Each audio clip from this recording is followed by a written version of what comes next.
Mind Pollution Gaming. I played that to my grandmother. She said, "Oh my God, that's a very beautiful." And she goes, "I like this. What's this too? Oh, it's a science fiction movie." Right. "Oh, what's it called?" "It's called Killer Klowns from Outer Space." And she said, "Oh my goodness, you got to change the name." My name is John Massari, and I'm the composer for Killer Klowns from Outer Space, which I'm very proud of having been one of my films that I've composed music for.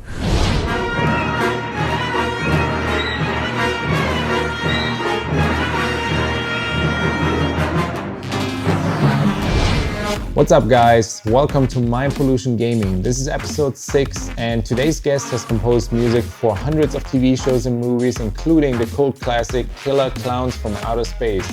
Ladies and gentlemen, John Massari. John, thank you so much for coming over and taking the time. It is an honor. Thank you for having me I really appreciate it. in your domain. So I picked out actually a very fitting game because you composed the music for the film Killer Klowns from Outer Space. That is one thing that I'm known for, yes. Exactly, one, and we'll talk about more in a little bit, but because of that, I picked a game called Loaded, and you're actually playing a clown. So you haven't played it? No. I haven't played it. No. And is this a good time for confessions? Yes. Okay. There was a game called Chuck Yeager's Air Combat. Probably have not heard of it. I haven't. It had several scenarios. You could be in the American side, you could be on the Vietnamese side, and they have all these aces and levels, and I went through every level. Oh, wow. Mastered everything. I even woke up in the morning thinking about it? I know how I can even do it faster. I was this close to joining a 12-step thing because it was taking up. Because I would blink my eyes. Time. I would blink my eyes and like 9 hours had passed. Oh, How did wow. that happen?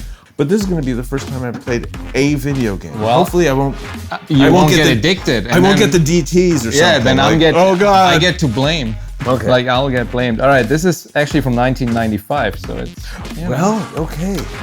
We're focusing on. This is like kind of old school.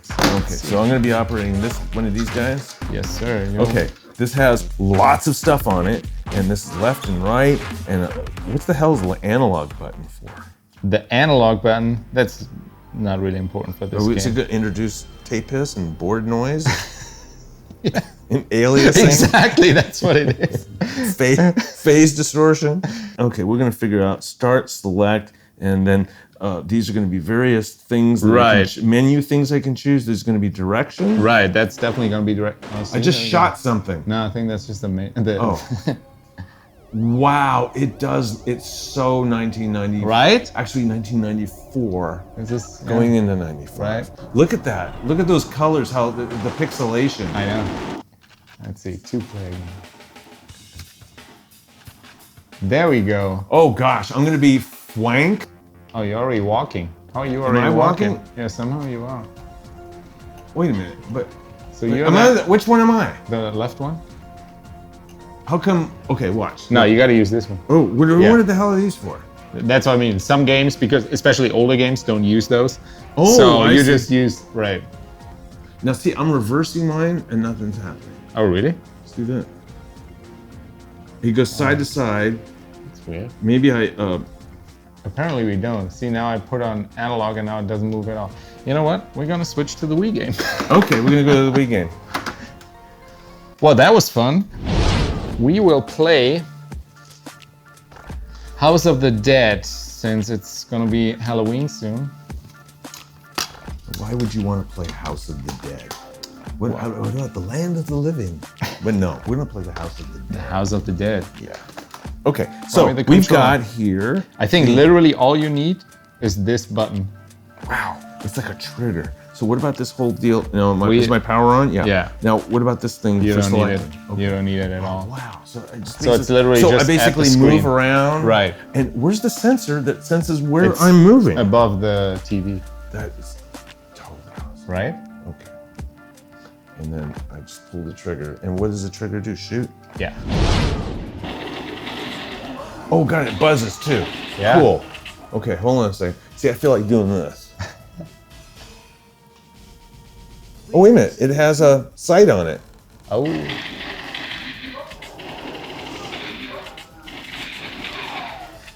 Okay, I like things where you shoot. Now that one, I don't want to kill this guy. I kind of do too. Oh, I got a headshot, I think.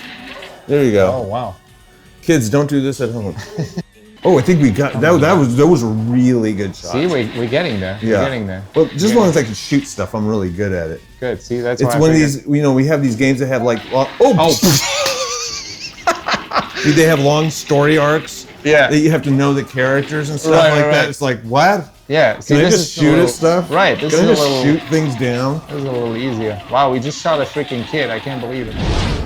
All right. So tell me, how did you get into composing, or when did you start?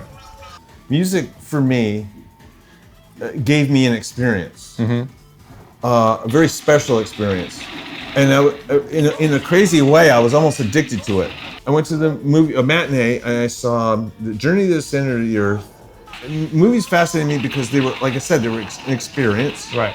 I was kind of like bitten by that bug, and I really didn't know until I was maybe 11 or 12 that you can actually compose music for movies. Right. Like anytime you saw a movie and you heard music, there was someone Yeah. that wrote that music. Right. And actually they paid him to do it. Yeah. You know. And so that absolutely fascinated me. So I went to my parents. I go, well, I want to be. I didn't know what to call it, so I said a music writer for movies. Oh, that early on? Yeah. Oh, that's amazing. And they go, what the hell's that? Yeah. There we go. Did we get him? Yeah. Wow.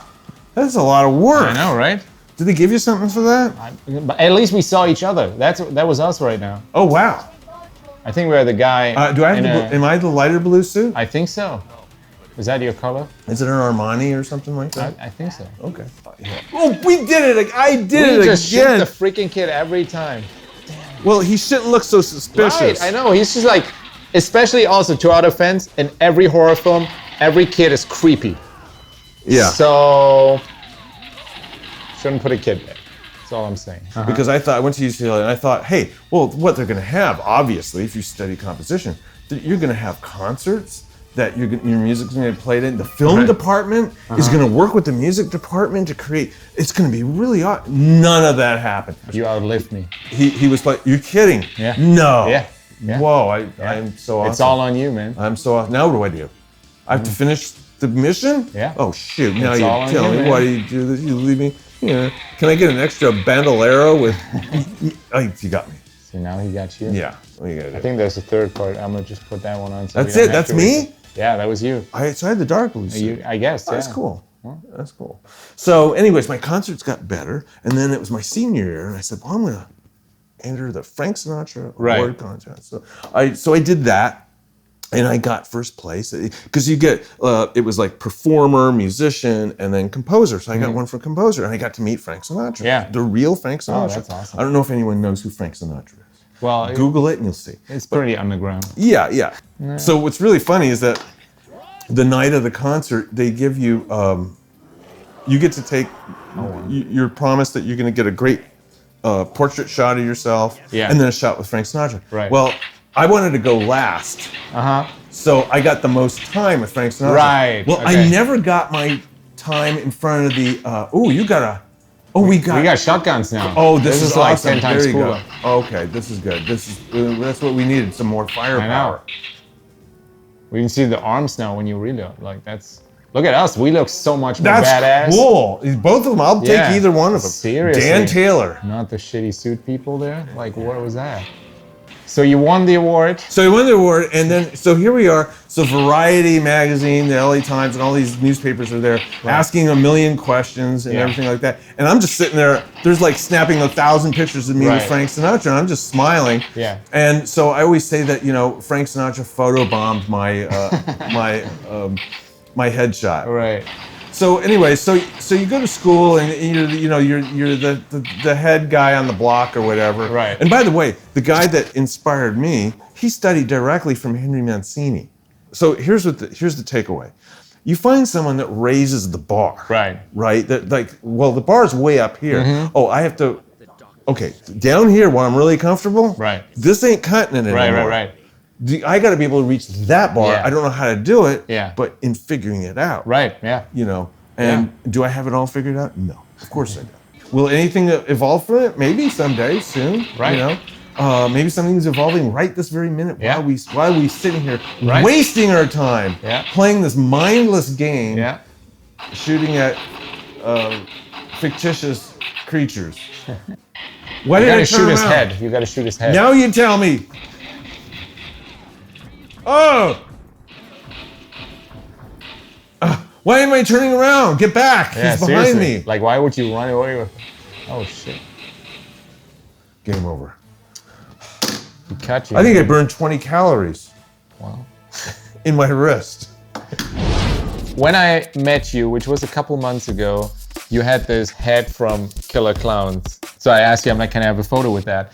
Turns out you're the composer of the movie. I was like, how funny is that? I didn't even know this movie existed, or I haven't seen it, and all of a sudden I see it everywhere. I listened to the album. So the original score was more synthy sound, all electronic, synth. Yeah. and now the new one is an orchestra. Yes, the form of orchestra it. score. So Because the synth score Right. was classically conceived. yeah, It was just performed on great, awesome synthesizers of the day. yeah. How did you get that job? Like, So imagine this. There's a magazine, right? And in the magazine, there's a little thing, composer needed for film director in Washington, D.C. yeah, So I send him a sample of music I did, and in the mail, not talking to him. I don't even know what the hell the guy looks like, right? Yeah. He's on the other side of the continent. right. And I get a phone call. Hi, are you John Massari? I need to speak to John Massari. This is John. Hi, my name is Eric Young. And he said, I heard your tape for my movie. You'd be perfect. And he had a budget to record it with a small orchestra. It was like amazing. And I thought that was awesome. This guy, Eric Young, about a year after that, says, I know three brothers. They used to work back east, and now they're in Hollywood. They're the Kyoto brothers. Yeah. They're pretty popular among special effects stuff. And they're doing this movie. It's some kind of like invasion of clowns from space, something like that. And I go, are you kidding? I want to see that. So, Right. So I got a phone interview with Stephen Kyoto. He's kind of like the head spokesman sometimes for the brothers. And he says, hey, John, Eric tells me you're quite a composer. Yeah, That's amazing. heavy Yeah. Bronx accent. I go, Right. well, yeah, I like to think so. He says, listen, we're going to have a screening. Why don't you come by? So at Warner Brothers, there's a screening. And there's about like 30 guys in the room and their agents and stuff. And so after the, So the movie was done without music, basically. not a lick of music except for the theme song. Oh wow. The theme song by the Dickies, which had been done months before, and Right. it was the coolest thing in the world. amazing. And I go, well, that's one thing I don't have to Worry about. concentrate on. Yeah. And it didn't have any music, practically no sound design. Yeah. And it was kind of actually, it was really creepy, scary that way Without than it is music, now. yeah. It didn't seem like a fun movie. Right. It seemed like something. This is pretty creepy looking. Right. This is like. This is like some forbidden cinema or something. Afterwards, the music director, his name is Bob Hunka. He later became the music director at Sony Pictures. Oh, okay. He said, okay, everyone, just pick a scene. We're going to pick up a VHS outside. So I picked a scene in the movie that had, 3 or 4 change-ups. Yeah. Right? So it's not just like one scene, well, I'm going to do the one scene where they're just like marching down the street. Right. No, it's like, okay, the kids decide that they're going to go into the tent. They're in the tent. They're scared. They discover that the tent is really a spaceship. Then they discover there's clowns outside. Then there's a chase. Yeah. And then they get out of the, there's they a lot of get stuff away happening. from the chase. And then the invasion begins. So it's like, I just went through it. So over a period of about a day and a half, I composed it and sequenced it and recorded it. I had haul my crap to a studio Right. and record it. I delivered the tape, the videotape. They go, "Where's your cassette?" Oh, it's sunk up That's and amazing. mixed. Yeah. And they go, "Oh, okay." So anyway, so I got a call, like maybe a day and a half later, and it was by Steve. Well, you're the guy. You gotta, so I started working on it. Yeah. And so that's how it happened. So at the screening, there were other composers as well, and it was Yes. basically like auditioning almost. Yes. Oh, okay. And I've been told not to say who the other composers were, although they wouldn't mind. But there are guys that are still definitely around these today. Yeah. By the way, let me just tell you something. There's the intimidation factor there. Oh yeah. Because I'm going, of course. fuck, I'm working against so-and-so and Yeah. so-and-so, shit. There was one scene particularly that stood out for me, or I think was the way you handle it was kind of interesting. That was the scene with the kid at the fast food restaurant. So let's take for instance the theme to The Exorcist. Well, the theme to The Exorcist seems scary only because of what it's attached to. Right. Yeah. It's actually a beautiful piece of music. Yeah. It's a very innocent piece of music, Yeah. and when you really analyze it, it's like you have this innocence that's being held captive inside Satan. Their very simple direction was focus on the innocence. And that's amazing. that's Well, how it is. So worked that's out what we do. We focus on the innocence. Right. What was your favorite scene that movie particularly to compose music for? The fun one was when the farmer first sees the spaceship for the first time. I used to play my music to my grandmother. I used to go visit her, and it was one of the last scores that I did that she heard before she passed away. Oh, okay. So I played that to my grandmother. She said, "Oh my God, this is..." Now my grandmother, she was born in Italy, right? So she has a heavy Italian accent with a bit of a Brooklyn accent. Yeah. Oh, So she goes, "Oh Madonna, that's a very beautiful," and she goes, "I like this. What's this too? Oh, it's a science fiction movie." Right. "Oh, what's it called?" "It's called Killer Clowns from Outer Space." And she said, "Oh my goodness, you got to change the name." If you think about it, like I saw it last year and I was like, what the fuck is happening? They're shooting popcorn and there's like little clowns growing out of the popcorn. But yeah, I love it. Like, it's amazing. And there's a sequel, right? They announced a sequel? There's supposed to be. Yes, I know a little bit about it, but not enough to be able to talk about of course. it. But something's going to be either beginning next year, or something will come out like they'll have like teasers and stuff like that. Right. That's interesting. Yeah. Oh well, we had to do some surgical strikes there. I know, that was pretty. That was impressive. very badass. I know. Because the girl was like in the midst of them, she had to walk and away. we're like shooting. My favorite line by far is when they're at the police station and they're like, "Killer clowns from outer space? Holy shit!" Right. I love that one. Or another one is where the guy says, "I got through Korea, I can get through this bullshit." Right. With that, man. That's really good. Okay. Well, we had some. My Halloween trigger spirit. finger got a workout. I know, right? This was like some calories. So I don't know. I have a goodie bag here. Oh, that's amazing. See, I got the t-shirt just for you. That is a cool t-shirt though. The presentation of the gifts. And hopefully they will be worthy. Oh, that's amazing. It's me with Frank Sinatra. So this is a mural. Oh, I saw that on your Facebook or something. Yes, and this was on the theater. This was 10 feet by like 8 feet. Right. Yeah, this you could stand. A person would be this, like about this big. See, Okay, I'm on point. Because look what I got. Look what I got here. Ah, thank you. See, So you want another one? Or Yes, I would. You're fine with just that one? It would be an honor if you would sign this one. Sure, absolutely. I have, I brought my own writing tools. And not only sign the score, I have something. Okay. Speaking of score. Okay. Okay. That. This. I'm assuming this is not the first time you're doing this. This is a temporary tattoo. You know what? For you, I'll put that on. I'll send you a photo. I couldn't have you. No, I'll do Yeah, I that. mean, you're truly an inked out dude. I'll still do it. For you, I'll do that. Not now, but I will. And I'll send you a photo. Just because... Oh, and if you send me a photo, can I put it on Instagram? Of course. Of course. I'll do that. And people That's my will promise. like it because it's not a picture of me. Man, thank you so much for coming over. I really appreciate you taking the time. It was an honor. Honor to be asked by someone who knows what the hell they're doing. Who creates and, Well, you're very, very talented. I mean, thank you so much. I mean, it's like Daniel is intimidating talented because he has musical talent.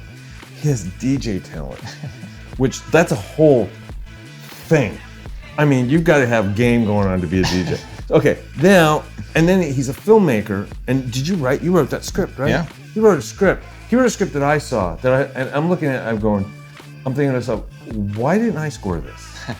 This is like something that I could really dig my teeth into, and not like put a bunch of developmental music on it. Right. You know, be part of the Right. the landscape. Yeah. You know, I mean, I was very moved by it. Oh, thank you, You man. know, I appreciate that. I was. Now, to me, it was great when I ran into you. I'm like, all right, I gotta just sit down and talk to him, and let's figure something out to work on together. For Yes, sure. yes. And I'm gonna go through your YouTube and watch everything. Thank you guys for watching. Thank you for being so patient. Well, we killed a bunch of zombies and Lots of them. Kids. We killed Did I- kids. I think no, I- you outlived me like No, 3 times. you're kidding. Like seriously. So he's better than me. Well, and I appreciate you coming over. Thank you My so hand. much. Daniel, you're All right. great. And your dog is great. I love your doggy too. See you guys next time. Bye, everyone. Thank you. Mind Pollution Gaming.